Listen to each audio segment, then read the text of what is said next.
Good afternoon, everyone. Today, we're talking about linguistic landscape. I have 20 references and 8 several categories: gender, consumers, food, home economics, cultural ability, family, language, and urban domestic space.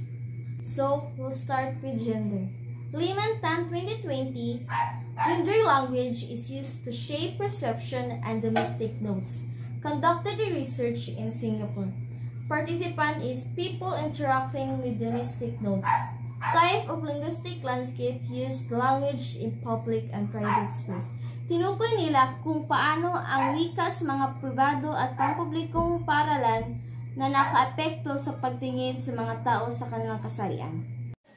Perez and Aquino 2020, gendered language in household work reinforces traditional gender division at home. Conducted research in the Philippines. Participants, household members. Type of linguistic landscape, domestic spaces. Tinukoy nila kung paano ang paggamit ng gender language sa mga gawaing bahay ay nagpapalakas ng tradisyon na dibisyon ng kasarian sa loob ng tahanan. Now, let's proceed to consumers. Lee and Rodriguez 2022, reader response better to advertisement that use their native language or language mix. Conducted research in United States. Participants, consumers or residents. Type of linguistic landscape use of public spaces. Tilakay nila na mas epektibo ang pagtatalastas kapag ginagamit ang katutubong wika o isang wikang kombinasyon ng mga wika. Now, let's proceed to food. Tans and Lim 2020, multilingual science in bilingual household positively influence healthier food choices. Conducted research in Singapore. Participants, household members. Type of linguistic landscape use of multiple languages in science and communication. Hernandez and Flores 2021, using the local dialect in food security, education, enhanced understanding, and retention in rural communities. Conducted research in rural communities. Participants, rural communities. Type of linguistic landscape used in public and educational materials. Tinalakay nila na mas madali para sa mga tao na maunawaan at maalala ang mahalagang impormasyon tungkol sa seguridad sa pagkain kapag ginagamit ang kanyang lokal na wika sa mga publiko at materialis pang-edukasyon. Zhang and Salazar 2021, linguistic diversity influenced their kitchen practices, leading to unique food choices, food cooking styles. Conducted research in multicultural communities. Participants, households or individuals. Type of linguistic landscape, language diversity in both public and private space. Tinukoy nila kung paano ang pagkakaiba ng wika sa pribado at pampublikong espasyo ay nakakaepekto sa paghahanda ng pagkain. Now, let's proceed to home economics. Fernandez and Season 2021, Discipline and Nutrition Improving Child Development Outcomes. Conducted research in Philippines. Participants, parents, caregivers, and children. Type linguistic landscape use of language in educational or development materials. Tinukoy nila kung paano nakaapekto ang mga wika sa mga materyales, pang-edukasyon, at pagsasabuhay ng disiplina at tuition. Hernandez and De Los Reyes 2023, Eco-friendly language in home economics effectively promotes sustainability among younger students. Conducted research in Philippines. Participants, younger students. Type of linguistic landscape use of language in educational materials and communication. Tinukoy nila kung paano nakapekto ang wika sa materials pang-edukasyon at pagsasabuhay ng mga sustainable na gawain. Cruz and Dizon 2020, the linguistic choices in home economic textbook, primarily in English with limited cultural diversity, contribute to alienation or sentient students group. Conducted research in the Philippines. Participants, students. The type of linguistic landscape use, language choices. Ayon sa kanila, ang ganitong wika daw ay maaaring magdulot ng pakiramdam ng pagkakaiba o hindi pagkakasali sa ilang grupo ng mga mag-aaral. Ramirez and Garcia 2022, terms in home economics textbooks hinder student understanding of consumer education. Conducted research in the Philippines. Participants, students. Type of linguistic landscape use textbooks. Ayon sa kanila, ang mahirap na terminolohiya ay nagpapahirap sa kanilang pagtuto ng mga konsep ng pagkonsumo. Now, let's proceed to cultural identity. Bautista and Fernandez 2021, Home economic reflects and reinforces cultural identity through language. Conducted research in the Philippines. Participants, students, and educators. Type linguistic landscape use home economics. Ayon sa kanila, ginagamit ang wika upang ipahayag at mapanatili ang lokal na tradisyon at kultura.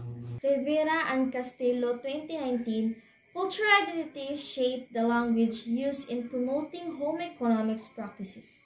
Conducted the research in the Philippines. Participants, students, educators, and individuals involved in home economics. Type linguistic landscape use language choices. Ayon sa kanila, ang mga estudyante, guro at iba pa ay gumagamit ng wika na naayon sa kanilang lokal na kultura at tradisyon. Now, let's proceed to family. Martinez and Ramos 2023, health-related language visible in the home promotes healthier lifestyle choices. Conducted research in the Philippines. Participants, household members. Type of linguistic landscape use health-related language. Ayon sa kanila, ang paggamit ng wika na may kinalaman sa kalusugan sa loob ng tahanan ay nakatulong sa mga membro ng pamilya na pumili ng mas malusog na pamumuhay. Cruz and Villanueva 2022, the use of multiple language in the household improves communication about financial decisions. Conducted research in the Philippines. Participants, multilingual household.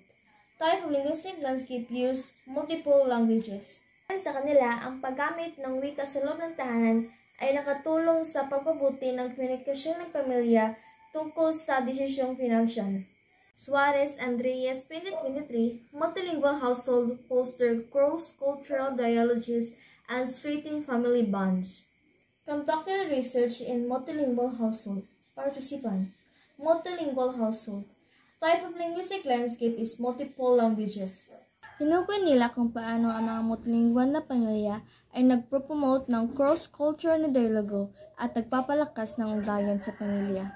Now, let's proceed to language. Flores and Alvarez 2020, multicultural classroom with exclusive language policies, enhance engagement and practical skills retention. Conducted research in multicultural classroom. Participants, students in multicultural classroom. Type of linguistic landscape, language policies, and the use of inclusive language. Ipinakita na ang pag-aaral ang kahalagahan ng pagkakaroon ng patakaran sa wika na nagsusulong ng inklusibidad at paggamit ng inklusibong wika. Torres and Garcia 2021, English language was dominant and bilingual material were scarce, affecting accessibility. Research in the Philippines. Participants, students, teachers, and educational institutions. Type of linguistic landscape use language choices in educational materials.